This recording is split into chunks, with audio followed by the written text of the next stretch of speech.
السلام علیکم، آپ دیکھ رہے ہیں 39 نیوز۔ نظر ڈالتے ہیں آج کی نیوز پر۔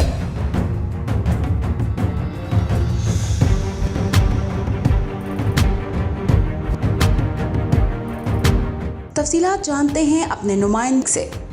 شاہترائے ٹیچنگ ہسپتال کی ایم ایس کی جانب سے قریبی رشتہ دار کو خلاف ضابطہ ٹینڈر جاری کرنے کے خلاف پنجاب اسمبلی میں تحریک التوا جمع کروا دی گئی۔ تحریک التوا مسلم لیگ نون کے رکن پنجاب اسمبلی ربیہ نصرت کی جانب سے جمع کروائی گئی۔ لیڈی ولنگٹن ہسپتال کی ایم ایس کے پاس شاہترائے ٹیچنگ ہسپتال کا اضافی چارج ہے، جس کا فائدہ اٹھاتے ہوئے ایم ایس نے اپنے قریبی رشتہ داروں کو نوازنے کے لیے مختلف ٹینڈر جاری کیے۔ ایم ایس نے اپنے بھانجے کی کمپنی کو کیمروں کا ٹھیکہ دینے کے لیے 28 لاکھ کا ٹینڈر جاری کیا۔ بھانجے کی کمپنی کو ٹینڈر جاری کرنے کے لیے کئی شکیں ختم کی گئی، جو کہ پیپرا رولز کی کھلم کھلا خلاف ورزی ہے۔ ایم ایس نے ہسپتال میں کرپشن کا بازار گرم کر رکھا ہے۔ ٹینڈر میں ہیرا پھیری سے حکومتی خزانے کو نقصان پہنچایا گیا ہے۔ ہسپتال میں من پسند افراد کو خلاف ضابطہ ٹینڈر جاری کرنے سے عوام میں سخت تشویش پائی جاتی ہے۔ زوہا سعید، 39 نیوز، لاہور۔